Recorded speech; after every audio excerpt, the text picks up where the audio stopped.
เกลือโรยบ้านมีกระทะหอยทอดด้วยนะอะไรคะทำไมด่ะฉันเลือกใช้ชีวิตแบบความจืดกินแต่ข้าวเปลือกนะคะ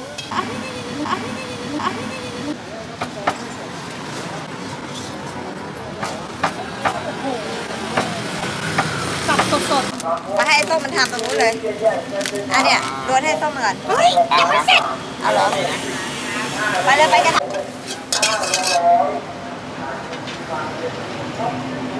เหมือนพวกอินเดียเขามากินที่ร้านนะเขาจะให้เอาขนมปังมาอังให้เขาแล้วทำไข่ให้เขากินไข่แบบบ้านเขาอะนะแล้วก็ค่อยๆสับไข่อะแล้วก็ใส่เครื่องปรุงแบบแล้วก็โรยเกลือโรยพริกโรยอะไรให้เขาแบบคนอินเดียเขาจะมีเลยเขาเป็นวิศวกรนะ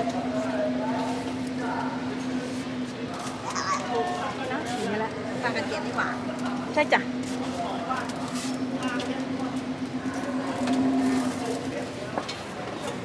เตายังไงติดแล้วไปหน่อยป้าไม่มาทำขี้เกียจได้ไงไม่ได้ปะระดับคุณดารานุเราต้องขี้เกียจอยู่แล้วนะคะเหนื่อยแล้วค่ะดารานุจะบอกวันนี้นะใช้ได้ค่ะจริงสิคะ FC นะคะแม่จะทำอะไรป้าจะลองไหมวะลองไหมป้าอะมันเยอะไปไหมเด็กอะ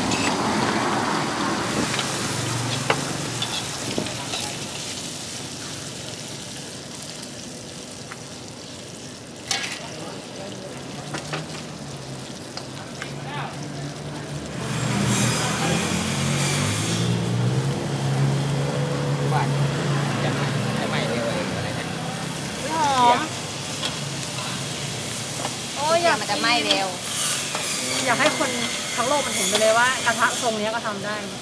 ไม่ได้มีแค่กระทะแค่นี้บฮอตจุด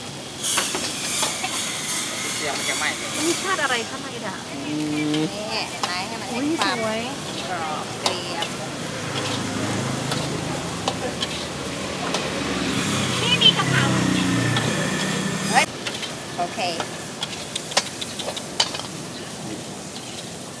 ช่างเป็นคุณดารานุจริงๆนะคะเนี่ย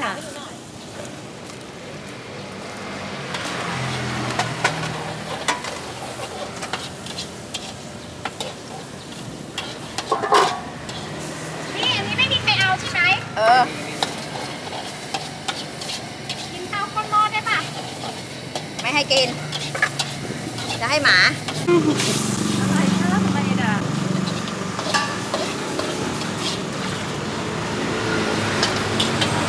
มานะนี่สายชิ้นน้อย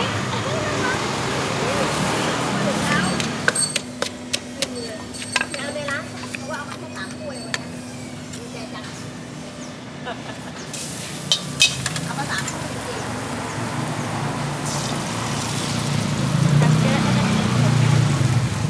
ป้าดูดิแฟนจะตอบว่าไง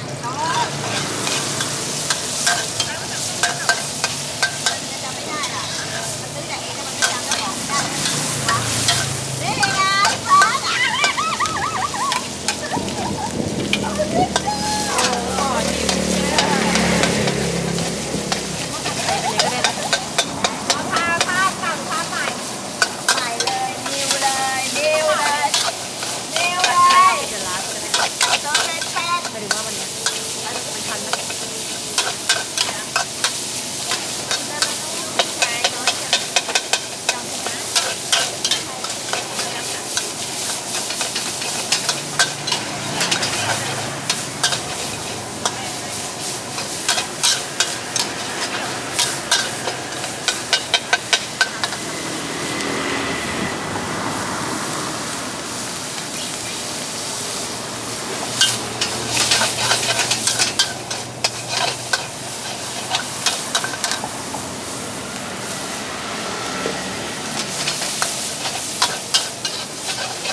อยวันนี้